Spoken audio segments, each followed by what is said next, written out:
Hi guys, मेरा नाम है ऋषभ गोयल। मैं आईपीयू का ही स्टूडेंट हूँ। हम अभी डीए की प्लेलिस्ट कर रहे थे जिसमें हमने डायनामिक प्रोग्रामिंग स्टार्ट करा था हमारी यूनिट 3 से। हमने अभी तक कई सारे डायनामिक प्रोग्रामिंग के थ्रू कई सारे हमने जो एप्लीकेशंस हैं वो पढ़ लिए हैं। जैसे कि आप देख सकते हैं यहाँ पर हमने मैट्रिक्स चेन मल्टीप्लिकेशन पढ़ लिया है, लॉन्गेस्ट कॉमन सबसीक्वेंस पढ़ लिया है और optimal binary search tree problems पढ़ लिया है। अगर आपने अभी तक इनकी वीडियोस को नहीं देखा है तो ऊपर मैं आई बटन में वहाँ लिंक दे दूंगा, आप वहाँ से जाके उनको वीडियोस को देख सकते हैं। मैं डिस्क्रिप्शन में भी इन वीडियोस का लिंक दे दूंगा तो आप वहाँ से भी उनको देख सकते हैं। अब नेक्स्ट जो हमारी डायनामिक प्रोग्रामिंग की एप्लीकेशन है वो है 01 नैपसैक्स प्रॉब्लम। अब आप सोचेंगे कि हमने नैपसैक्स प्रॉब्लम पहले ग्रीडी मेथड में भी पढ़ी थी, बट जो ग्रीडी मेथड में हमने नैपसैक्स प्रॉब्लम पढ़ी थी और जो अब हम यहाँ पर नैपसैक्स प्रॉब्लम पढ़ेंगे वो दोनों बिल्कुल डिफरेंट है। यहाँ पर ग्रीडी मेथड में नैपसैक्स प्रॉब्लम में हमने देखा था कि हमने greedy by weight, greedy by profit निकाला था और हमने पहले ही सारी इवैल्यूएशन करने के बाद डायरेक्ट एक सॉल्यूशन निकाला था। बट डायनामिक प्रोग्रामिंग में हम क्या करते हैं, हम हर पॉइंट पे डिसीजन लेते हैं और उस डिसीजन के अकॉर्डिंग हम हमारा बेस्ट ऑप्टिमल सॉल्यूशन फाइंड करते हैं। हमारे पास जो भी सारे ऑपरेशंस फॉर्म होने होते हैं, जो भी हमारे पास सारे स्टेप्स बनेंगे, हम उन सभी को सॉल्व करना होगा और उन सब में से हमें सबसे बेस्ट सॉल्यूशन फाइंड करना होगा डायनामिक प्रोग्रामिंग के थ्रू। जैसे हमारे पास नैपसैक्स प्रॉब्लम की हमने डेफिनेशन पढ़ी थी, given n items where each item has some weight and profit associated with it and also given a bag with capacity W, that is the bag can hold at most W weight in it। मैंने नैपसैक्स problem पहले greedy method में करा रखा है same, आप पीछे जाके हमारी वीडियोस को चेक कर सकते हैं, वहाँ से भी आपको नैपसैक्स प्रॉब्लम ढंग से समझ में आ जाएगा। डेफिनेशन हमारी 01 नैपसैक्स की बिल्कुल सेम रहेगी, बस उसके ऑपरेशंस थोड़े अलग रहेंगे। इसमें हमारे पास नैपसैक्स प्रॉब्लम क्या होती है हम पहले वो देख लेते हैं। प्रॉब्लम होती है कि अगर हमारे पास एक कैपेसिटी का बैग है, सपोज हमारे पास 20 kg कैपेसिटी का एक बैग है और हमारे पास कुछ ऑब्जेक्ट्स गिवन है, उनका वेट्स गिवन है और उनके प्रॉफिट्स गिवन है। तो हमें इस बैग में इस तरीके से हमारे वेट्स को डालना होता है ताकि हमारे प्रॉफिट को हम मैक्सिमाइज कर सके। हमें इस तरीके से अरेंजमेंट बनाना होता है कि हमारे इस बैग में ना हमारी कैपेसिटी एक्सीड करे और हमारा जो प्रॉफिट हो वो भी मैक्सिमाइज हो जाए। तो यही इस डेफिनेशन में लिखा हुआ है कि गिवन n आइटम्स, n हमारे ऑब्जेक्ट आइटम्स हैं, where item has some weight, हर आइटम का कुछ वेट होगा एंड प्रॉफिट होगा associated with it and also given a bag with capacity W। हमारे पास एक बैग गिवन होगा जिसकी कैपेसिटी W होगी। That is the bag can hold at most W weight in it. ये bag at most W weight ही acquire कर सकता है अपने अंदर। जैसे इधर अगर हमने W20 ले लिया, इसका मतलब ये बैग में 20 से ज़्यादा वेट हम नहीं डाल सकते। The task is to put the items into the bag such that the sum of profits associated with them is the maximum possible। हमें इस तरीके से इस बैग में आइटम्स डालनी है ताकि जो हमारा प्रॉफिट है वो सबसे ज़्यादा हो। ये तो हमारी बात थी जब हमने नैपसैक्स प्रॉब्लम ग्रीडी मेथड में करा था। ग्रीडी मेथड में आपने देखा था कि हमने ग्रीडी फॉर वेट निकाला था, ग्रीडी फॉर प्रॉफिट निकाला था। इधर हमने जो हमारे नैपसैक्स प्रॉब्लम है उसमें हमने फ्रैक्शनल नैपसैक्स प्रॉब्लम भी यूज़ करी थी। फ्रैक्शनल का मतलब क्या था कि हमने जो हमारे ऑब्जेक्ट्स थे उनको हिस्सों में तोड़ दिया था। जैसे अगर हमारे को यहाँ पर सिर्फ 10th हिस्सा ही चाहिए हमारे प्रॉफिट का या फिर हमारे वेट का, तो हमने उसको यूनिटरी मेथड से, आप पीछे हमारी वीडियोस में देख सकते हैं किस तरीके से हमने इसको ब्रेक करा था और हमने उसका सिर्फ 10th हिस्सा ही लिया था। जैसे हमारे पास ऑब्जेक्ट का वेट तो 15 था बट हमने उसका सिर्फ 10th वेट ही लिया था। तो इसे हम कहते हैं फ्रैक्शनल नैपसैक्स प्रॉब्लम। बट इधर हम यूज करेंगे 01 नैपसैक्स प्रॉब्लम। इधर 01 का मतलब क्या है? 0 मतलब है कि हम सिर्फ या तो हमारे प्रोडक्ट को या फिर हमारे ऑब्जेक्ट को हम कंसिडर नहीं करेंगे, और 1 का मतलब है हम हमारे ऑब्जेक्ट को फुल्ली कंसिडर करेंगे, हम उसको फ्रैक्शंस में नहीं तोड़ सकते। 0 और 1 का इधर मतलब ये है कि या तो हम हमारे ऑब्जेक्ट को पूरा ही कंसिडर करेंगे या फिर हम बिल्कुल कंसिडर नहीं करेंगे। इधर कोई भी फ्रैक्शनल का काम नहीं है। तो अब हम देखते हैं कि कैसे हम नैपसैक्स प्रॉब्लम 01 डायनामिक प्रोग्रामिंग के थ्रू सॉल्व करते हैं। अब सपोज हमारे पास यहाँ पर एक एग्जांपल गिवन है जिसमें P का मतलब है प्रॉफिट, W का मतलब है वेट और X का मतलब है कि कितना नंबर ऑफ हमने वो आइटम यूज़ करी है, वो ऑब्जेक्ट यूज़ करा है। जैसे ये हमारा ऑब्जेक्ट 1 है, ऑब्जेक्ट 2, ऑब्जेक्ट 3 और ऑब्जेक्ट 4, हमारे पास 4 ऑब्जेक्ट है। तो इधर हमारे पास 01 नैपसैक्स प्रॉब्लम है। इसका मतलब हम या तो ऑब्जेक्ट फुल्ली यूज़ कर सकते हैं या फिर बिल्कुल यूज़ नहीं कर सकते। हम कोई भी फ्रैक्शन उसका पार्ट नहीं ले सकते। तो जैसे मैंने इधर 1 लिखा है, इधर 1 का मतलब है कि मैंने ऑब्जेक्ट 1 फुल्ली कंसिडर करा है। इधर 0 लिखा है, इसका मतलब ऑब्जेक्ट 2 मैंने कंसिडर नहीं करा है। और इधर 0 है तो इसका मतलब ऑब्जेक्ट 3 कंसिडर नहीं करा है, और इधर 1 है तो मतलब ऑब्जेक्ट 4 कंसिडर हुआ है। तो इसमें कंस्ट्रेंट बनता है कि जो हमारा कैपेसिटी ऑफ बैग है, जैसे सपोज हमारा जो बैग की कैपेसिटी है वो W हो सकती है मैक्सिमम। हमने देखा था कि हमारा जो बैग है उसकी कैपेसिटी हमें W तक ही फिल कर सकते हैं। तो हमारा जो सिग्मा WXI होगा, W इंटू XI, मतलब जो भी हमारा वेट होगा इंटू जितना हम उसको यूज़ करेंगे मस्ट बी लेस देन और इक्वल टू ये W सेम हो गया तो आप इसको M ले लो। सपोज हमारी इसकी कैपेसिटी M है, तो अगर हम जो हमारा वेट है उसको मल्टीप्लाई करें हमारे जितना भी हमने उस ऑब्जेक्ट को लिया है उससे, तो हमारा जो टोटल वेट आ जाएगा, और वो टोटल वेट का एडिशन हमारे इस M से एक्सीड नहीं होना चाहिए। मतलब हम इस M में जो वेट डालेंगे वो इस M से एक्सीड नहीं करना चाहिए। हम इसमें वेट क्या डालेंगे, वो हम डालेंगे that is the amount of object we have taken into its weight. हम अमाउंट सिर्फ 1 या 0 ही ले सकते हैं, फ्रैक्शन नहीं ले सकते। तो इसलिए हमने क्या लिखा, XI इंटू WI का summation must be less than और इक्वल टू M, मतलब M की कैपेसिटी को एक्सीड नहीं करना चाहिए। और इसमें हम एक और चीज़ देखेंगे कि जो हमारा X है वो या तो 0 हो सकता है या सिर्फ 1 हो सकता है। ये भी एक पॉइंट है कि जो X कैन बी आइदर 0 और 1। X हमारे इन्हीं दोनों एलिमेंट्स में बिलोंग करता है। अब हम एक एग्जांपल को हम डायनामिक प्रोग्रामिंग के थ्रू सॉल्व करेंगे। अब हमारे पास ये एग्जांपल है जिसमें हमें प्रॉफिट्स गिवन है, उन ऑब्जेक्ट्स के वेट गिवन है, हमारे पास नंबर ऑफ ऑब्जेक्ट 4 है, और हमारी जो कैपेसिटी है बैग की वो 8 गिवन है। ये मैं यहाँ पर लिख देता हूँ, ये हमारा ऑब्जेक्ट 1, ये 2, ये 3 और ये 4। अब हमें से डायनामिक प्रोग्रामिंग के थ्रू सॉल्व करना है। तो आपको पता है हमेशा डायनामिक प्रोग्रामिंग में टेबल ही बनती है, टेबल से ही क्वेश्चन सॉल्व होता है। सबसे पहले जो रोज़ है उसमें मैं लूँगा हमारे नंबर ऑफ जो हमारा वेट है उसको। हम हमेशा 0 से स्टार्ट करेंगे, 0, 1, 2, 3, 4, 5, 6, 7, 8। 0 हम इसलिए लेते हैं to give the initial start to our answer. ऐसे ही सिमिलरली इधर हम लिखेंगे हमारे ऑब्जेक्ट्स कितने हैं, और वो भी हम स्टार्ट करेंगे 0 से। ऑब्जेक्ट्स हमारे पास 4 है और हम स्टार्ट करेंगे 0 से, तो हम लिखेंगे इधर 0, 1, 2, 3 एंड 4। इधर आप देख सकते हैं मैंने यहाँ पर M वैल्यूज़ को लिखा है।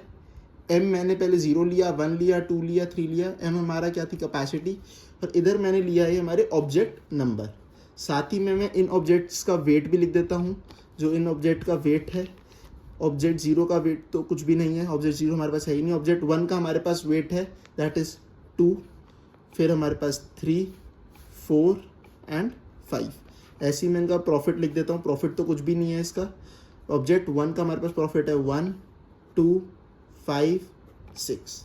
इस तरीके से हमने टेबल बना ली। ये हमारे ऑब्जेक्ट नंबर है, ये हमारी M वैल्यूज़ है, ये वेट है और ये हमारा प्रॉफिट है।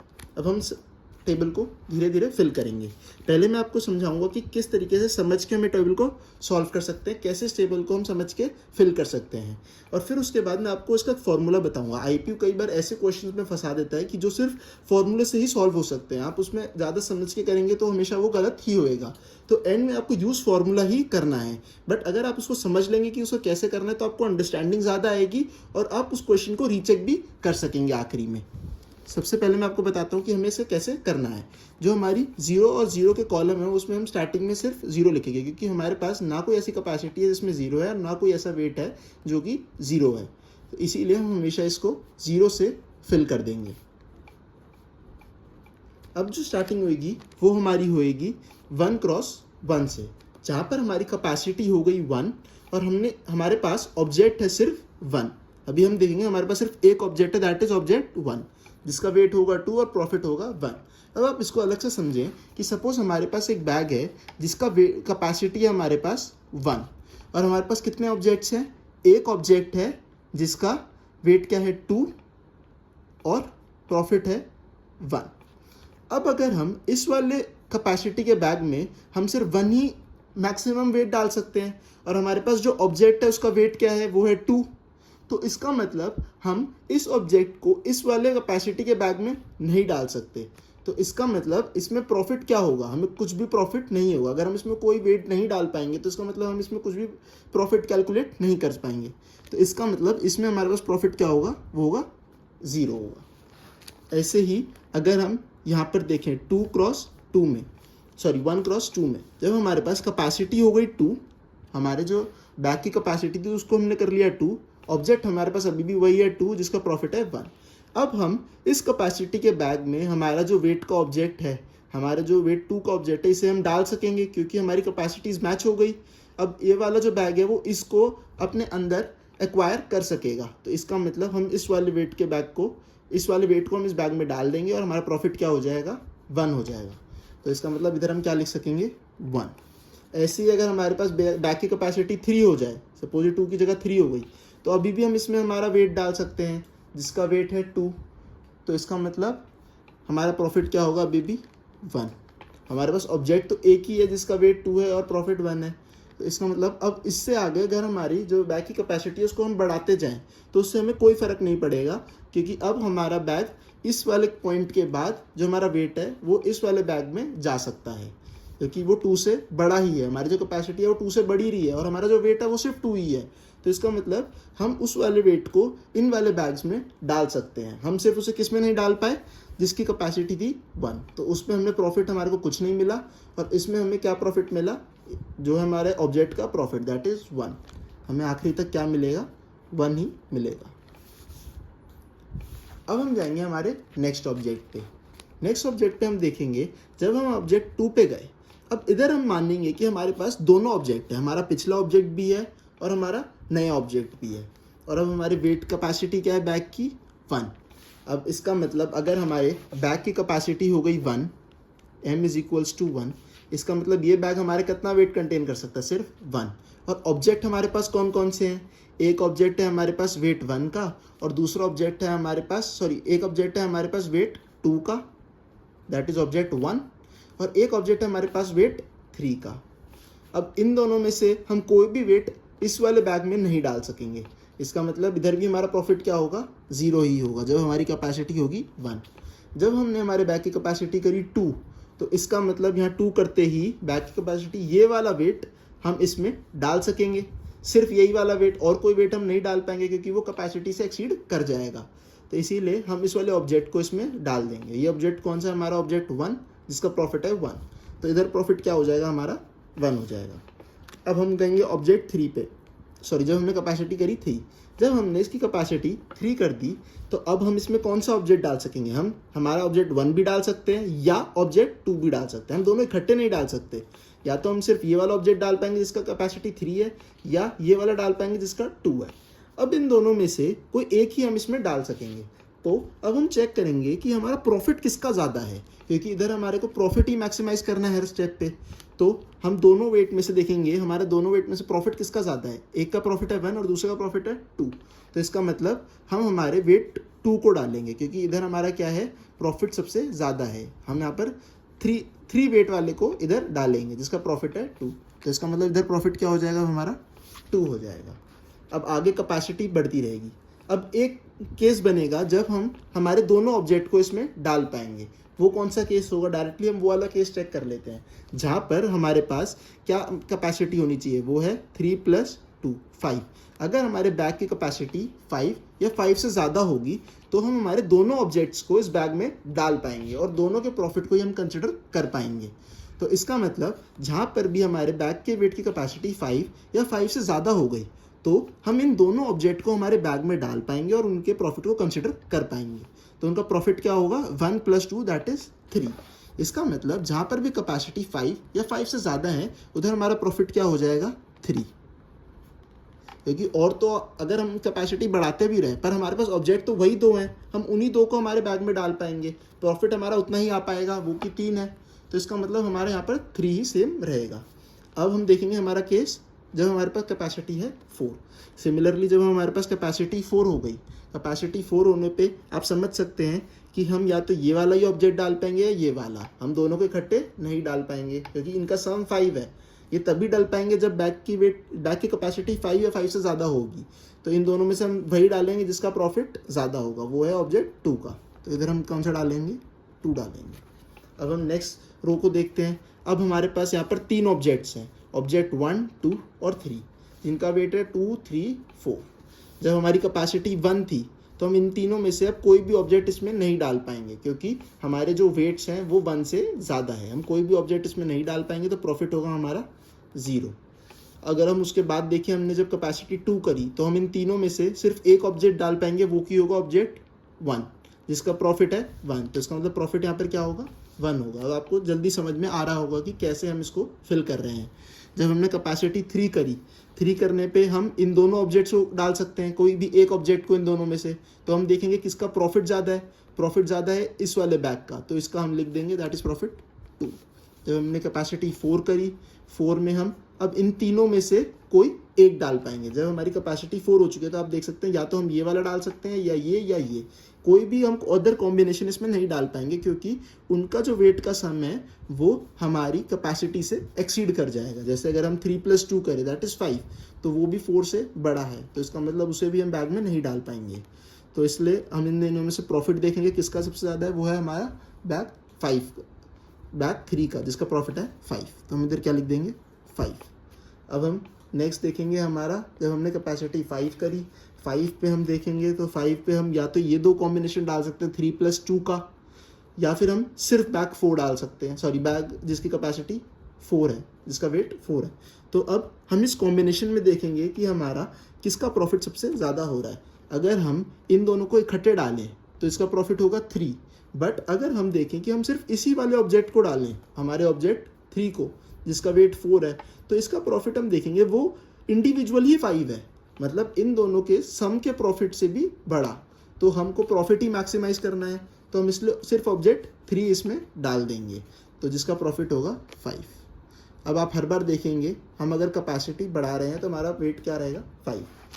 अब हम 6 पे जाएंगे, 6 पे आप देख सकते हैं हम दो ऑब्जेक्ट डाल सकते हैं जिसका वेट 4 है और 2 है, तो प्रॉफिट हमारा क्या हो जाएगा, 5 + 1 6।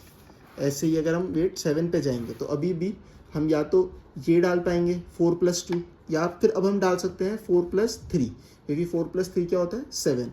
तो इसका मतलब हम इन दोनों के प्रॉफिट्स को ऐड कर सकते हैं, दैट इज़ 5 + 2 7। इन दोनों का भी सम 7 है, तो प्रॉफिट अभी हमारा किस में ज़्यादा हो रहा है, इन दोनों के कॉम्बिनेशन को लेने में। अब हमें ऐसा कॉम्बिनेशन ढूंढना है जिससे हमारा प्रॉफिट मैक्सिमाइज हो रहा हो। अब इधर हमारा क्या रहेगा, वेट 7। ऐसी है, जब हमने कैपेसिटी हमारी 8 कर ली तो हम क्या देखेंगे, 8 करने पे हम कितने वेट डाल सकते हैं, हमारे अभी भी हम 2 ही डाल पाएंगे, तीनों इकट्ठे नहीं डाल पाएंगे, क्योंकि तीनों का वेट सम अगर हम करेंगे तो वो 9 होगा। तो हम इन दोनों में से कोई कॉम्बिनेशन डाल सकते हैं। कॉम्बिनेशन हम क्या डालेंगे, वही डालेंगे जो हमने यहाँ पर डाला था जब कैपेसिटी 7 थी, क्योंकि उसमें हमने मैक्सिमाइज करा था हमारा प्रॉफिट, तो दैट इज़ 5 + 2 7। अब उसके बाद हम नेक्स्ट स्टेप पे आएंगे। सिमिलरली इधर हमारे पास कोई भी ऑब्जेक्ट नहीं है तो हम 0 लेंगे। जब कैपेसिटी 2 होगी तो single object that is weight 1। जब 3 होगी तो सिंगल वेट इन दोनों में से, तो दैट इज़ 2। जब 4 होगी तो अब इन तीनों में से कोई एक ले पाएंगे हम, दैट इज़ 5। फिर हम उसके बाद 5 पे जाएंगे। 5 पे जाएंगे तो हम देखेंगे अब हम इस वाले ऑब्जेक्ट को भी कंसिडर कर सकते हैं, इस वाले ऑब्जेक्ट को भी कंसिडर कर सकते हैं। तो अगर हम इन दोनों का कॉम्बिनेशन ले 3 + 2, वो भी 5 होगा, बट उनका प्रॉफिट का सम क्या हुआ है, वो 3, और इसका प्रॉफिट क्या है 6, जो कि बड़ा है। तो हम सिर्फ इस वाले को ही हमारे बैग में डाल देंगे, दैट इज प्रॉफिट 6। अगर हमने ये वाला हमारा ऑब्जेक्ट बैग में डाल दिया तो हमारे पास कैपेसिटी बैग की कितनी बची, 0 बची, क्योंकि जब हमने इस वाले बैग वेट को हमारे बैग में डाला, जब हमने 5 वाले वेट के बैग में 5 वाले वेट को हमारे बैग में डाला और हमने कैपेसिटी क्या ली थी, 5 ही ली थी, तो इसका मतलब इसको हमारे बैग में डालते ही हमारी कैपेसिटी कितनी बची, that is 5 minus this 5 which is 0। हमारे बैग की कैपेसिटी अब ख़त्म हो चुकी है, दैट इज़ 0 हो चुकी है। अब हम उसके बाद कैपेसिटी 6 करेंगे। 6 पे हम देखेंगे क्या कॉम्बिनेशन हम ले सकते हैं, या तो हम 4 + 2 ले सकते हैं, या फिर हम 3 + 2 ले सकते हैं, और कोई कॉम्बिनेशन हम नहीं बना पा रहे तो अब हम इनका प्रॉफिट मैक्सिमाइज कर लेते हैं। जैसे 4 + 2 पे हमारा प्रॉफिट होगा 6, और 3 + 2 पे हमारा प्रॉफिट होगा 3। तो सबसे ज़्यादा प्रॉफिट क्या है, 6 का। मतलब इस वाले पॉइंट पे हम क्या क्या वेट लेंगे, एक लेंगे वेट जिसका वेट 4 है और एक जिसका 2 है, तो प्रॉफिट क्या है हमारा 6। जब हमने 7 लिया हमारी कैपेसिटी, तो हमारे पास क्या चॉइसेस रहेंगी, 4 + 3, 5 + 2। तो फिर हम प्रॉफिट मैक्सिमाइज करेंगे तो वो किसका आएगा, 5 + 2 का, जिसका प्रॉफिट होगा 7। अब हमने कैपेसिटी 8 कर दिया, तो हमारे पास क्या कॉम्बिनेशन हो सकते हैं, एक हो सकता है 5 + 3, एक हो सकता है हमारे पास 4 + 3, तो हम देखेंगे प्रॉफिट किसका ज़्यादा है, दैट इज़ 5 + 3 का, विच इज़ 8। तो इस तरीके से हमने लॉजिकली हमारी टेबल को फिल करा था। अब मैं आपको बताऊंगा कि अब हमने ये तो निकाल लिया कि हमारा प्रॉफिट जो आएगा वो आएगा मैक्सिमम 8, बट अब हमें 8 लेने के बाद ये नहीं पता लगा कि हमने क्या क्या ऑब्जेक्ट्स इंक्लूड करे, जिसको इंक्लूड करने के बाद हमारा जो मैक्सिमम वेट था वो 8 आया, जो हमारा मैक्सिमम प्रॉफिट था वो 8 आया। तो अब हम देखेंगे इससे हम हमारे जो ऑब्जेक्ट्स है वो कैसे निकालते हैं। जैसे हमारा सबसे मैक्सिमम वेट प्रॉफिट क्या आया, वो था 8, तो इसका मतलब एंड में हमारा जो वेट होगा वो तो 8 ही होगा, एंड में जो हमारा प्रॉफिट होगा वो 8 होगा, जो मैक्सिमम प्रॉफिट होगा वो हमारा 8 होगा। बट अब हमें देखना है कि हमारा जो मैक्सिमम प्रॉफिट है वो आया कहाँ से। तो उसको देखने के लिए हम देखेंगे कि इधर हमने जब 8 आया तो हमने कौन सा ऑब्जेक्ट इंक्लूड करा। 8 आने पे हमने ऑब्जेक्ट 5 इंक्लूड करा। जब हमने ऑब्जेक्ट 5 इंक्लूड करा तब जब हमने लास्ट ऑब्जेक्ट इंक्लूड करा, दैट इज ऑब्जेक्ट 4। इधर मैं लिख देता हूँ ऑब्जेक्ट नंबर। जब हमने ऑब्जेक्ट 4 इंक्लूड करा तब हमने देखा हमारे पास क्या आया, 8 आया। अगर हमने कोई और भी ऑब्जेक्ट इंक्लूड करा होता, जैसे इस वाली टेबल में हमारे पास कहीं पर भी 8 नहीं आ रहा, इसका मतलब किसी को भी वेट को इंक्लूड करने पे जब हमने उस वाले वेट को कंसिडर करा नए स्टेप में तो हमें 8 नहीं मिला। तो इसका मतलब वो 8 हमें कब मिला, जब हमने उस वाले वेट को कंसिडर करा। तो इसका मतलब हमने ऑब्जेक्ट 4 को कंसिडर करा होगा। ऐसे मैं 4 बना लेता हूँ, 1 2 3 4।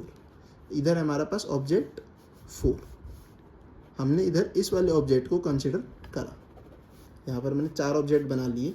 इधर में 0 और 1 का मतलब है, 0 का मतलब है मैंने वो ऑब्जेक्ट कंसिडर नहीं करा, और 1 का मतलब है मैंने वो ऑब्जेक्ट को कंसिडर करा। तो इधर मतलब हमने ऑब्जेक्ट 4 को तो कंसिडर करा ही करा, क्योंकि हमने यहाँ पर क्या आया, जब हमारा 8 आया वो हमारा किसी और रो में 8 नहीं आ रहा, सिर्फ इसी रो में 8 आ रहा है, और ये रो किसकी है, ऑब्जेक्ट 4 की। तो इसका मतलब हमने ऑब्जेक्ट 4 को इंक्लूड करने पे ही हमें 8 मिला होगा। तो जब हमने 1 को इंक्लूड करा, ऑब्जेक्ट 4 को इंक्लूड करा, तो हमने ऑब्जेक्ट 4 की जगह लिख दिया 1। ऑब्जेक्ट 4 का वेट क्या था, 5, तो हमने जो हमारी बैग की कैपेसिटी थी उसको 5 से कम कर दिया, क्योंकि अब हमने हमारे जो बैग था उसकी कैपेसिटी जिसकी 8 थी उसमें हमने एक ऑब्जेक्ट डाल दिया जिसका वेट क्या था, 5। तो हमारी कैपेसिटी अब क्या रह जाएगी, 8 - 5, दैट इज बचा हमारे पास वेट कितना, 3। अब हम कितने कैपेसिटी का वेट डाल सकते हैं, दैट इज 3 का। अब हम नेक्स्ट ऑब्जेक्ट कंसिडर करेंगे।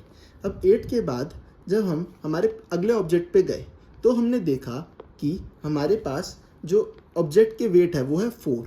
तो हम इसका मतलब 4 को तो इंक्लूड नहीं कर सकते। हम 4 को इंक्लूड क्यों नहीं कर सकते, क्योंकि हमारे पास कैपेसिटी ही 3 बची है। तो इसका मतलब या तो ऑब्जेक्ट हमें 2 कंसिडर करना होगा या ऑब्जेक्ट 1 कंसिडर करना होगा, क्योंकि उनका वेट लेस देन या इक्वल टू 3 है। इसका मतलब ऑब्जेक्ट 3 हमारा कंसिडर नहीं हुआ होगा, तो उसकी जगह हम लिखेंगे 0। अब हम जाएंगे हमारे ऑब्जेक्ट 2 पे। अब अगर हम हमारे ऑब्जेक्ट 2 को कंसिडर करते हैं तो ऑब्जेक्ट 2 को कंसिडर करने पे हमारा वेट प्रॉफिट क्या होगा, दैट इज 2। इधर हम प्रॉफिट भी लिख लेते हैं हमारा साथ साथ। प्रॉफिट क्या था, अभी हमने जब ये इंक्लूड करा, हमारा प्रॉफिट इसको इंक्लूड करने पे हुआ था 6। अब अगर हमारा हम ऑब्जेक्ट 2 कंसिडर करेंगे तो हमें प्रॉफिट क्या मिल जाएगा, 2, दैट इज 6 + 2, वो है हमारा 8, जो कि हमारा रिक्वायर्ड प्रॉफिट है। तो इसका मतलब हम ऑब्जेक्ट 2 को कंसिडर करेंगे और ऑब्जेक्ट 1 को कंसिडर नहीं करेंगे। अगर हम ऑब्जेक्ट 1 को कंसिडर कर लेते और 2 को ना करते तो हमारा प्रॉफिट क्या हो जाता, 7 हो जाता, दैट इज 6 + 1 7, जो कि सही नहीं होता, क्योंकि हमारा मैक्सिमम प्रॉफिट क्या आ रहा है हमारे टेबल से, 8। तो हमें उस टेबल प्रॉफिट को 8 बनाना है। तो उसको हमने कैसे बनाया, ऑब्जेक्ट 4 को कंसिडर करके और ऑब्जेक्ट 2 को कंसिडर करके, जिनका हमारा मैक्सिमम प्रॉफिट आया, मैक्स प्रॉफिट 8, और जो हमारा वेट आया वो आया हमारा 5 + 3, दैट इज 8। हमने बैग की पूरी कैपेसिटी को यूज़ कर लिया और हमारा प्रॉफिट भी 8 आ गया। तो ये था लॉजिकल वे इस डायनेमिक प्रोग्रामिंग से इस क्वेश्चन को सॉल्व करने का। अब हम देखेंगे कि कैसे हम फॉर्मूले से इन क्वेश्चन को सॉल्व करेंगे। आपको एग्जाम्स में फॉर्मूले से ही क्वेश्चन सॉल्व करना है, क्योंकि कई क्वेश्चंस ऐसे होते हैं जो काफ़ी एंड तक आने के बाद फंस जाएंगे लॉजिकल व्यू से। आप उसमें काफ़ी इतने केसेस बना के नहीं सोच पाएंगे। ये सिर्फ एक वेरिफिकेशन पॉइंट ऑफ व्यू के लिए, आपको समझाने के लिए, ताकि आप इसके कंटेक्स्ट को समझ पाए। मैंने इसलिए उसका लॉजिकल वे आपको समझाया। ये सिर्फ एक वेरिफिकेशन के लिए ही यूज़ किया जा सकता है। एग्जाम में हमें फॉर्मूले से ही इसके आंसर्स को निकालना होगा। हम इस टेबल को फॉर्मूले से फिल करेंगे और फिर फॉर्मूले से ही उसके अंडरस्टैंड अंडरस्टैंडिंग से ही हम ये पता लगाएंगे कि हम कौन से ऑब्जेक्ट्स को यूज़ कर रहे होंगे। तो हम इसका फॉर्मूले का तरीका देखते हैं। अब इस क्वेश्चन को हम फॉर्मूला के थ्रू सॉल्व करेंगे।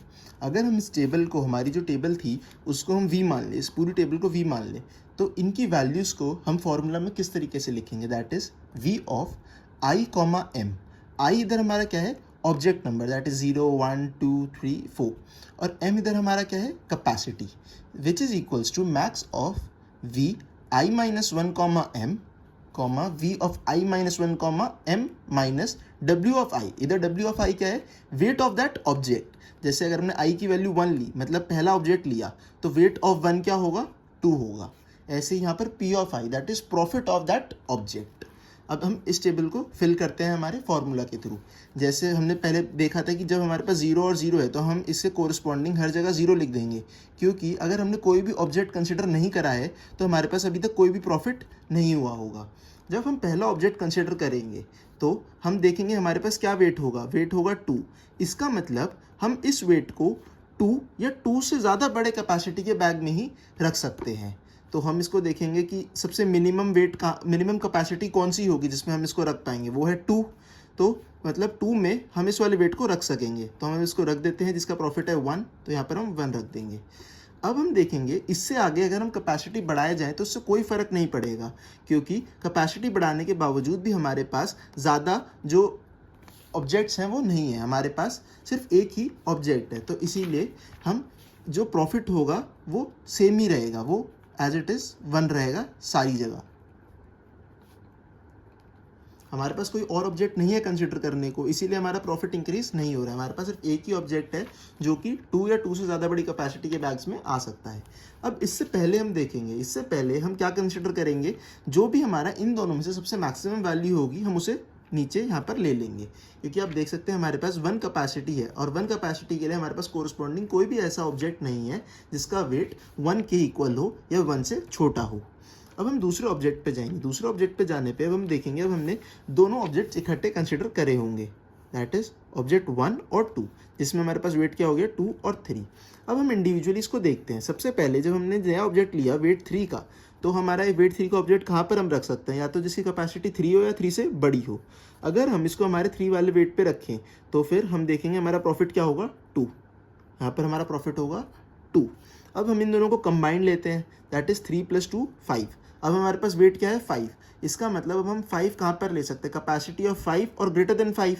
तो अगर हम इसको जस्ट 5 पे कंसीडर करें तो हमारे पास क्या प्रॉफिट होगा, दैट इज 2 + 1 3। तो हमारे पास यहाँ प्रॉफिट क्या हो जाएगा, 3।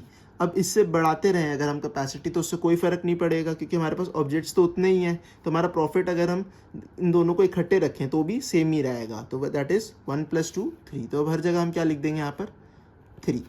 अब हम इनसे पहले की वैल्यूज़ को फिल करते हैं। जैसे 3 और 2 के बीच में हमारे पास अब ब्लैंक्स है, तो अब इसमें हम क्या फिल करेंगे, दैट इज़ 2 और 1 का जो भी मैक्सिमम होगा उसे हम यहाँ पर लिख देंगे, विच इज़ 2। ये आप समझ सकते हैं, मैंने लॉजिकली आपको समझाया था कि यहाँ पर 2 क्यों आया होगा, आप इसको लॉजिकली वेरीफाई कर सकते हैं। जैसे अगर कैपेसिटी 4 है तो इसका मतलब इसमें वेट कौन से आ सकते हैं, 4 या 4 से कम। तो 4 या 4 से कम कौन से होंगे, दैट इज़ ओनली ऑब्जेक्ट 3। या तो 3 आ सकते हैं या 2 आ सकता है, बट हम वो लेंगे जिसका प्रॉफिट ज़्यादा हो, तो उसका कौन सा होगा, वो 3 होगा, जिसका वेट प्रॉफिट है 2। तो यहाँ पर हमने इसलिए लिखा 2। अब 2 से पहले आते हैं हम, हमारे पास 1 है और 2 है, तो इसमें हम कैसे लिखेंगे, जो भी हमारी इन दोनों में से डायगोनल्स में मैक्सिमम वैल्यू होगी हम उसे यहाँ पर लिख देंगे। इन 0 और 0 में से हमारी मैक्सिमम वैल्यू है 0, 0 और 1 में हमारी मैक्सिमम है 1। अब आप सोचेंगे कि हम यहाँ पर इंडिविजुअली 2 को भी कंसिडर करके, जैसे हमने पहले ये और ये लिखे थे, इसको भी लिख सकते थे, बट हमने इस ऑब्जेक्ट को इंडिविजुअली पहले ही स्टेप में कंसिडर कर लिया था, इसलिए हम इसको दोबारा यहाँ पर कंसिडर नहीं करेंगे। जैसे अब हम नया ऑब्जेक्ट लें 3rd, इसमें हम तीनों ऑब्जेक्ट को इकट्ठे लेंगे, बट हम इसको इंडिविजुअली इवैल्यूएट नहीं करेंगे, क्योंकि हमने इन दोनों ऑब्जेक्ट्स को इंडिविजुअली इवैल्यूएट यहाँ पर कर लिया है। अब हम अगर इंडिविजुअली इवैल्यूएट करेंगे तो सिर्फ 4 को। अब हम सबसे पहले 4 को इंडिविजुअली लेते हैं। 4 को इंडिविजुअली लेने पे हमें पता चला कि उसका प्रॉफिट है 5, और ये कहाँ पर आएगा, 4 या 4 से बड़ी वाली कैपेसिटीज़ में। तो हम 4 में अगर लेंगे, 4 में हम देखेंगे हमारे पास प्रॉफिट है 5, और कोई ऐसा अदर कॉम्बिनेशन नहीं है जो कि ज़्यादा प्रॉफिट बना रहा हो और 4 में फिट हो सकता हो, क्योंकि आप देख सकते हैं अगर हम 3 को फिट करेंगे यहाँ पर तो उसका प्रॉफिट है 2, जो कि छोटा है सिर्फ 4 के प्रॉफिट से। तो इसलिए हम 4 को यहाँ पर फिट कर देंगे, 4 के प्रॉफिट को, दैट इज़ 5। तो यहाँ पर प्रॉफिट होगा हमारा 5। अब हम इनके कॉम्बिनेशंस को लेते हैं। इंडिविजुअली हम 3 और 2 को नहीं लेंगे क्योंकि हम यहाँ पर इनको कंसिडर कर चुके हैं। अब हम इनके कॉम्बिनेशंस को कंसिडर करके उनकी वैल्यूज़ को यहाँ पर लिखेंगे। अब जैसे अगर हम कॉम्बिनेशन का तीनों का सम इकट्ठा लें, दैट इज़ 4 + 3 + 2 विच इज़ 9। तो 9 कैपेसिटी का हमारे पास कोई भी बैग नहीं है, तो इसीलिए उस कॉम्बिनेशन को हम नहीं लेंगे। अब हम कॉम्बिनेशन लेते हैं 3 + 2 दैट इज़ 5। तो उस 5 के हमारे पास क्या प्रॉफिट होगा, 2 + 1 3। वैसे हम ये वाला कॉम्बिनेशन भी पीछे ले चुके हैं, तो हम इसको लेने की कोई ज़रूरत नहीं है। अब हम कॉम्बिनेशन लेते हैं 4 + 2। तो हमारे पास क्या होगा प्रॉफिट, हमारे पास वेट होगा 6। इसका मतलब वो कहाँ हो सकता है, 6 से बड़ी वाली कैपेसिटीज़ में, और उसका प्रॉफिट क्या होगा, 6 ही होगा, जो कि सबसे बड़ा है। तो हम इधर क्या लिख सकते हैं, 6 लिख सकते हैं। अब हम एक और कॉम्बिनेशन ले सकते हैं, दैट इज़ 4 + 3। 4 + 3 हमारे पास क्या हुआ, 7। 7 का मतलब हमारे पास प्रॉफिट क्या हुआ, 7 ही हुआ। और 7 हमारा कहाँ आ सकता है, 7 या 7 से बड़े पे, तो हम इधर क्या लिखेंगे, प्रॉफिट हमारा 7। बट अब हम देखेंगे हमारा जो 8 कैपेसिटी का बैग है उसमें और कोई कॉम्बिनेशन नहीं आ सकता, तो हमारा उसमें प्रॉफिट क्या होगा, that is same 7 as it is, क्योंकि इसमें हम हमारा कौन सा कॉम्बिनेशन ही डाल पाएंगे, दैट इज़ 4 + 3। इधर भी हम 4 + 3 कॉम्बिनेशन ही यूज़ कर सकेंगे। इससे पहले वाली वैल्यूज़ पे देखते हैं। अब 6 और 5 के बीच में हमारा ब्लैंक है, तो हम इसको कैसे फिल करेंगे, 5 और 3 का जो भी मैक्सिमम वैल्यू होगा उसको लेके, विच इज़ 5। अब हम और बची मैक्सिमम वैल्यूज़ को फिल कर लेते हैं। इन दोनों में से हमारी मैक्सिमम होगी 0, 0 और 1 में मैक्सिमम होगी 1, 1 और 2 में हमारी मैक्सिमम होगी 2। अब आप देख सकते हैं हमने यहाँ पर इनको 3 तक इंडिविजुअली एवेल्युएट कर लिया था। 0 भी हमने ले लिया है, 1 भी हमने ले लिया है, 2 भी हमने ले लिया है, हमने डायरेक्ट 2 से स्टार्ट करा था, 3 भी हमने ले लिया है। तो इसीलिए इनके प्रॉफिट्स हम डायरेक्टली नीचे एज इट इज़ लिख पा रहे हैं। अब हमने 4 भी कंसिडर कर लिया, तो इसका मतलब 4 तक हमारी जो वैल्यूज़ होगी वो नीचे सेम ही होगी, हम उनको डायरेक्टली लिख सकते हैं, दैट इज़ 0, 1, 2, 5। नया ऑब्जेक्ट लेने पे हमारे पास इन वाली वैल्यूज़ पे कोई भी चेंज नहीं आ रहा होगा, क्योंकि हमने इसको वेट को क्या लिखा है, इंक्रीजिंग ऑर्डर्स में लिखा है। अगर हम वेट को हमेशा इंक्रीजिंग ऑर्डर्स में लिखेंगे तो हमारी वाली जो टेबल की अंडरस्टैंडिंग है वो हमेशा वैलिड रहेगी। अब हम नया लेते हैं, दैट इज़ ऑब्जेक्ट 5। अब हम 5 ऑब्जेक्ट को इंडिविजुअली एवेल्युएट कर सकते हैं। हमने इन सबको इंडिविजुअली एवेल्युएट कर लिया था और उनकी वैल्यूज़ भी हमने निकाल ली थी और यहाँ पर लिख दी थी। इंडिविजुअली इवैल्यूएट करने के बाद हम इनकी और भी वैल्यूज़ आगे फाइंड कर सकते हैं, बट मैं आपको अभी ये वाली वैल्यूज़ इस फॉर्मूले के थ्रू निकाल के दिखाता हूँ। जैसे अगर हमें ये वाली वैल्यू निकालनी है, दैट इज़ v ऑफ 4, 4 हमारा ऑब्जेक्ट नंबर है और v ऑफ 4, 5, 5 हमारा m नंबर है, which is equals to max of v i-1। i-1 क्या होगा हमारा 3, m है हमारा 5, v of i-1 3, m value है हमारी 5 minus weight of i। Weight of i क्या है, weight of fourth object. Weight of fourth object है हमारे पास 5, तो यहाँ पर क्या आएगा हमारे पास 5 एज इट इज़ आएगा, ठीक है। उसके बाद plus profit of i। Profit of i क्या है, प्रॉफिट ऑफ 4। प्रॉफिट ऑफ 4 क्या होगा 6, यहाँ पर हम लिख देंगे। चलो यहाँ पर हम प्रॉफिट ऑफ 4 लिख देते हैं, अब हम इसे वैल्यूएट करते हैं। तो v ऑफ 3, 5 हमारे पास वैल्यू क्या है, v ऑफ 3, 5 दैट इज़ 5, तो मैं लिख देंगे 5।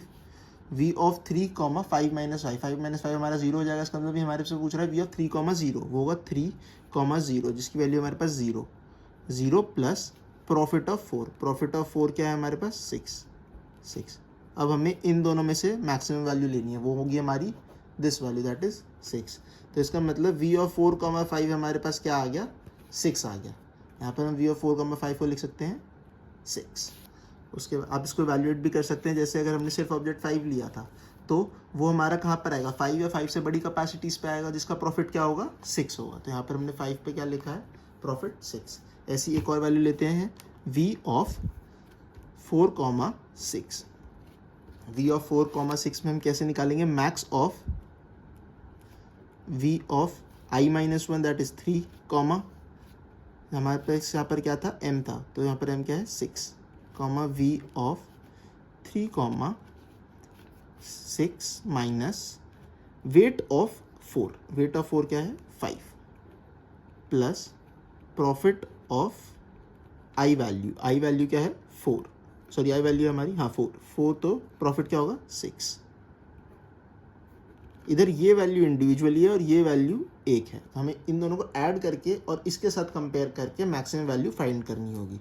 तो v ऑफ 4, 6 क्या है, मैक्स ऑफ वी ऑफ 3,6, 3,6 हमारी वैल्यू है 6, कॉमा वी ऑफ 3,1, 3,1 हमारे पास है 0 ही है, 0 plus profit of 4, profit of 4 क्या होगा 6। यहाँ पर हमारे पास दोनों वैल्यू सेम आ गई, इसका मतलब हमारे पर प्रॉफिट क्या होगा यहाँ पर 6 ही होगा। वी ऑफ 4 वैल्यू आ गई 6। ऐसी मैं बता देता हूँ, इसकी वैल्यू आएगी 7 और इसकी वैल्यू आएगी 8। ऐसे आप फॉर्मूले से निकाल सकते हैं। अब ये था सिंपली जब हमने फॉर्मूला यूज़ करा यहाँ से। बट अगर क्या होता है हम इस फॉर्मूलेज को जहाँ पर हमने वैल्यूज़ को एज इट इज़ नीचे उतारा था वहाँ यूज़ करते। जैसे मैं आपको यहाँ की एक वैल्यू निकाल के दिखाता हूँ, वी ऑफ 4,2। अगर हम निकालते वी ऑफ 4,2 तो हमारे पास आता max of v i-1 that is 3, m2, v of 3, m is 2 minus weight of i, weight of 2, weight of 2 क्या है हमारे पास 3, यहाँ आ गया 3 plus profit of i, profit of हमारे पास i क्या था यहाँ पर 4 था, प्रॉफिट ऑफ 4 क्या होगा 6। यहाँ पर मैंने शायद एक जगह गलती कर दी है, profit of i, weight of i लेना था हमें यहाँ पर, और वेट ऑफ हमारे पास 4 था 5 था, तो यहाँ पर क्या आना था 5 आना था। तो यहाँ पर आप लिख सकते हैं मैक्स ऑफ वी ऑफ 3,2, 3,2 तो हमारे पास आ गया 1। ऐसे ही फिर v of 3,2 minus 5, v of 3,2 minus 5। अब यहाँ पर आपको इशू आएगा 3,2 माइनस 5 प्लस प्रॉफिट ऑफ 4 था हमारा 6। अब यहाँ सोचने वाली बात है कि 2 माइनस 5 जैसी कोई वैल्यूज़ तो एग्जिस्ट करती ही नहीं, तो इसका मतलब हम इसे क्या लेंगे, नॉन एग्जिस्टेबल लेंगे। इसका मतलब हम इसे क्या लेंगे, 0 लेंगे। अब आप देखेंगे ये वाली वैल्यू तो एग्जिस्ट करती ही नहीं है। अगर ये वाली एग्जिस्ट नहीं करती है क्योंकि 2 माइनस 5 नेगेटिव वैल्यू होगी, तो हम जो ये वाली टर्म है इसको एक्सक्लूड कर देंगे, हम इसको कंसिडर नहीं करेंगे। तो इसका मतलब हमारे पास मैक्स वैल्यू क्या बची, 1 बची। इसका मतलब हमारे पास 4,2 की वैल्यू क्या आएगी, 1 आएगी। ये वाली वैल्यू हम हमेशा एक्सक्लूड करेंगे जब तक आप देख सकते हैं ये वाली वैल्यू जो 2 है ये हमारी 5 तक नहीं आ जाती। अगर ये 5 आ जाएगी तो हमारे पास 5 माइनस 5 0 आ जाएगा, तो हम 3,0 तो फाइंड कर सकते हैं। तो अगर ये वैल्यू बढ़ती चली गई, 6 आ गई, 7 आ गई, तो हमारी टर्म पॉजिटिव हो जाएगी और हम आगे वैल्यूज़ को फाइंड कर पाएंगे हमारी टेबल से। बट जब तक ये नेगेटिव रहेगी हमें इस वैल्यू को एक्सक्लूड करना पड़ेगा।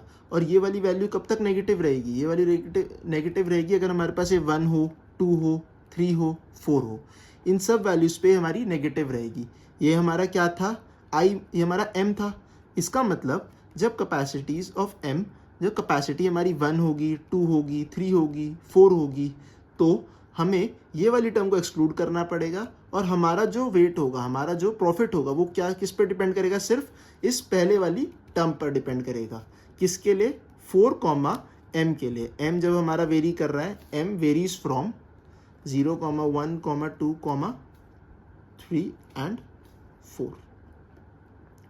इस वाले पॉइंट्स के लिए हमारा जो वैल्यू है वो सेम ही रहेगी पिछले वाले की। क्यों, क्योंकि आप देख सकते हैं ये वाली वैल्यू हमारी एक्सक्लूड हो चुकी है, तो वो हमारी क्या वैल्यूज़ ले रहा है, वी ऑफ 3,2। 3,2 क्या है, जैसे हमारे पास 4,2 था, 4,2 हमें ये वाली वैल्यू फिल करनी थी, which is equals to v of 3,2। 3,2 क्या हमारे पास 3,2। तो इसका मतलब आप देख सकते हैं जब हमारे पास m की वैल्यू 0 से 4 तक थी तो हमारी जो वैल्यूज़ कॉपी हुई है वो as it is from upside हुई है। जो हमारी ऊपर वैल्यू थी वो हमने कॉपी करी है, क्योंकि ये हमारी क्या डिनोट करता है, इस वाले पॉइंट से ऊपर की वैल्यू। जैसे ये 4,2 है जो हमने निकाला है, और ये वाला पॉइंट कौन सा हमारा 3,2। ऐसे ही जब हम निकालेंगे 4,3, अगर हम यहाँ पर 4,3 निकालेंगे तो यहाँ पर क्या होगा हमारे पास 3,3 होगा, 3,3। तो हमें ये वाली copy as it is value नीचे करनी पड़ेगी। ये था किस तरीके से हम टेबल सॉल्व करेंगे। ये मैंने आपको लॉजिकली टेबल थोड़ी बहुत सॉल्व करके दिखाई थी पहले से ही। जैसे आप यहाँ पर कैसे स्टार्ट करेंगे, आप सब कुछ पहले स्टार्टिंग में 0 0 लिखेंगे और फिर उसके बाद आप एक टेबल लॉजिकली सॉल्व करके आगे उसको फॉर्मूले से निकाल सकते हैं। उसके बाद फॉर्मूले से निकालने के बाद अब मेन इशू यहाँ पर आएगा कि कहाँ पर आपने कौन कौन सी जो वैल्यूज़ ली है, मतलब आपने कौन कौन से ऑब्जेक्ट्स को कंसिडर करा है। जैसे पिछली बार हमने देखा था हमने कौन कौन से ऑब्जेक्ट को कैसे कंसिडर करा था। अब इसमें एक अलग तरीका होता है देखने का कि कैसे हमने कौन कौन से ऑब्जेक्ट्स कंसिडर करे हैं। जो हमारा मैक्सिमम प्रॉफिट होगा वो तो हमारा यही होगा, जो हमारी लास्ट वैल्यू होगी दैट इज़ 8। प्रॉफिट हमारा मैक्सिमम 8 ही होगा। अब हम इसमें देखते हैं हमारे पास टेबल में हमने कौन कौन से ऑब्जेक्ट्स कंसिडर करे हैं। जैसे कि हमें पता है कि हमारे पास 4 ऑब्जेक्ट्स थे, तो हम चारों ऑब्जेक्ट्स का एक कॉलम बनाएंगे। जैसे हमारे पास 4 ब्लैंक्स बनाएंगे कि हमें देखना है कि हम कौन कौन से ऑब्जेक्ट्स कंसिडर करेंगे। जो ऑब्जेक्ट हम कंसिडर करेंगे उसे हम 1 से डिनोट करेंगे, और जो ऑब्जेक्ट हम कंसिडर नहीं करेंगे उसे हम 0 से डिनोट करेंगे। अब हम देखते हैं कि हमारे पास जो हमारा सबसे मैक्सिमम प्रॉफिट था वो 8 था, और ये 8 हमारा कहाँ से आ रहा है? 8 को अगर हम हमारे पिछले वाले टेबल्स में कंपेयर करेंगे, पिछली वाली रोज में कंपेयर करेंगे, तो 8 हमारा किसी और रो में नहीं आ रहा। इसका मतलब ये 8 हमारा इसी ऑब्जेक्ट से आ रहा है, तो हम इस ऑब्जेक्ट को कंसिडर करेंगे। तो इस ऑब्जेक्ट को कंसिडर करेंगे तो हम मतलब यहाँ पर लिखेंगे 1। अब इसको 1 लिखने के बाद मतलब हमने ऑब्जेक्ट कंसिडर करा है, तो अब हमें इसके वेट को कैपेसिटी में से माइनस करना पड़ेगा। क्यों? क्योंकि हमने इस वाले ऑब्जेक्ट को हमारे बैग में डाल दिया है। अगर हमने इसको हमारे बैग में डाल दिया है तो इसका मतलब इसने हमारा वेट ऐड कर दिया हमारे बैग में। तो अगर हमारे वेट में ऑब्जेक्ट 4 आ चुका है, तो इसका जिसका वेट है हमारे पास क्या 5, तो इसका मतलब बैग की कैपेसिटी 8 थी, हमने यहाँ से निकाला था, हमने क्वेश्चन में गिवन था बैग की कैपेसिटी 8 थी। तो इसका मतलब 8 में से हमें कितना वेट माइनस करना पड़ेगा? That is 5। वेट हमने कितना माइनस करा? 5। वेट हमारे पास बचा 3। अब हमारे पास 3 वेट बचा, और प्रॉफिट कितना बचा? आप देख सकते हैं हमने पहले से निकाल लिया था, हमारे पास प्रॉफिट कितना मैक्सिमम होगा? 8 होगा। इसका मतलब हमने जब 4th ऑब्जेक्ट कंसिडर करा तो हमारा प्रॉफिट कितना बचा होगा? प्रॉफिट मैक्सिमम प्रॉफिट 8 माइनस जो इस वाले ऑब्जेक्ट का प्रॉफिट है दैट इज 6। तो हमारे पास प्रॉफिट कितना बचा है? 2 बचा है। अब हम कोई ऑब्जेक्ट इंक्लूड करेंगे तो हमारा प्रॉफिट कितना होना चाहिए? सिर्फ 2 ही और होना चाहिए। अब हम उसको टेबल से देखते हैं। अब हमने देखेंगे कि हमारा जो 2 है वो कहाँ पर आ रहा है। अब आप इस वाले ऑब्जेक्ट को कंसिडर कर चुके तो आप इस रो को एलिमिनेट कर सकते हैं। इससे पिछली वाली रो में देखेंगे हमारे पास 2 आ रहा है, यस हमारे पास 2 आ रहा है, बट 2 हमारे पास इससे पिछले वाली रो में भी आ रहा है। तो अगर हमारे पास यही 2 और भी पीछे रोज में आ रहा है, तो इसका मतलब ये वाला 2 इस वाले ऑब्जेक्ट से नहीं आया है, तो हम इस वाले ऑब्जेक्ट को कंसिडर नहीं करेंगे। हमारे इस वाले ऑब्जेक्ट की जगह क्या लिखेंगे? 0। अब हम ऑब्जेक्ट 2 पे जाएंगे। ऑब्जेक्ट 2 में देखेंगे क्या हमारे पास 2 आ रहा है, दैट इज हाँ आ रहा है, बट इससे पिछले वाली रोज में भी क्या 2 है, तो हम इसमें कंपेयर करेंगे, नहीं 2 नहीं है। इसका मतलब ये 2 कहाँ से आ रहा होगा? इसी ऑब्जेक्ट से आ रहा होगा, तो हम इस ऑब्जेक्ट को कंसिडर करेंगे। इस ऑब्जेक्ट को हम कंसिडर कर लेंगे। अब हमारे पास कितना प्रॉफिट बचा है? हमारे पास हमें यहाँ पर देखना है प्रॉफिट। जब हमने यहाँ पर लॉजिकली देखा था तब हम इसको वेट के अकॉर्डिंग देख रहे थे। हम देख रहे थे हमारे पास कितना वेट बचा है, और उसके हिसाब से हम इसको कैलकुलेट कर रहे थे कि हमें कौन सा ऑब्जेक्ट लेना है। इधर हम प्रॉफिट के अकॉर्डिंग देखेंगे कि कैसे हमें कौन सा ऑब्जेक्ट कंसिडर करना होगा। अब हमने एक और ऑब्जेक्ट कंसिडर कर लिया, ऑब्जेक्ट 2, तो हमारे पास प्रॉफिट कितना बचा होगा? हमारे पास पहले 2 प्रॉफिट बचा था, और हमने एक और ऑब्जेक्ट कंसिडर कर लिया है जिसका प्रॉफिट क्या है? 2 ही है। तो इसका मतलब हमारे पास अब प्रॉफिट बचा है 0। अभी भी हमारी टेबल फिनिश नहीं हुई है, हमारे पास ऑब्जेक्ट 1 बचा है। तो हम देखेंगे हमारे पास ऑब्जेक्ट 1 में 0 आ रहा है, यस आ रहा है, और इससे पिछले वाली रोज में भी 0 आ रहा है, दैट इज यहाँ पर आप देख सकते हैं 0 हमारे पास पिछले वाली रोज में भी मिल रहा है। तो इसका मतलब हम इस वाले ऑब्जेक्ट को भी कंसिडर नहीं करेंगे, तो इधर हम लिखेंगे 0। अब आप देख सकते हैं हमारे पास ऑब्जेक्ट 2 कंसिडर हो रहा है और एक ऑब्जेक्ट 4 कंसिडर हो रहा है। तो इस तरीके से हमें इसे सॉल्व करना था। आपको इस क्वेश्चन में कोई भी डाउट हो तो आप मुझसे पूछ सकते हैं कमेंट सेक्शन में। मेरे को पता है ये क्वेश्चन काफ़ी ट्रिकी है, तो आपको मुश्किल हो रही होगी समझने में। मैं इसका एक और एग्जांपल लेके आपको समझा दूंगा, उससे आपको बिल्कुल अच्छी तरह क्लियर हो जाएगा कि हमें इसको कैसे सॉल्व करना है। इसमें मेनली हमें यही देखना है कि हमारा मैक्सिमम प्रॉफिट क्या होगा, और प्रॉफिट होने के बाद हमें कैसे उसको प्रॉफिट को यूज़ करके जो ऑब्जेक्ट यूज़ हो रहे हैं उसे कैसे निकालना होगा। यही था हमारा इसमें मेन कॉन्सेप्ट। अगर आपको मेरी वीडियोस अच्छी लगी हो तो मेरी वीडियोस को अपने फ्रेंड्स के साथ शेयर करें ताकि उनकी भी सेमेस्टर एग्ज़ाम्स में हेल्प हो सके। मेरे वीडियोस को लाइक करें और चैनल को सब्सक्राइब करें ताकि उससे हमें मोटिवेशन मिले कि हम और ऐसी वीडियोस आपके पास लाते रहें। कोई भी आपको डाउट हो तो आप बिना इशू के नीचे कमेंट सेक्शन में पूछ सकते हैं। मैं आपको वहाँ पर उसका रेजोल्यूशन देने की पूरी कोशिश करूँगा। Thank you, bye.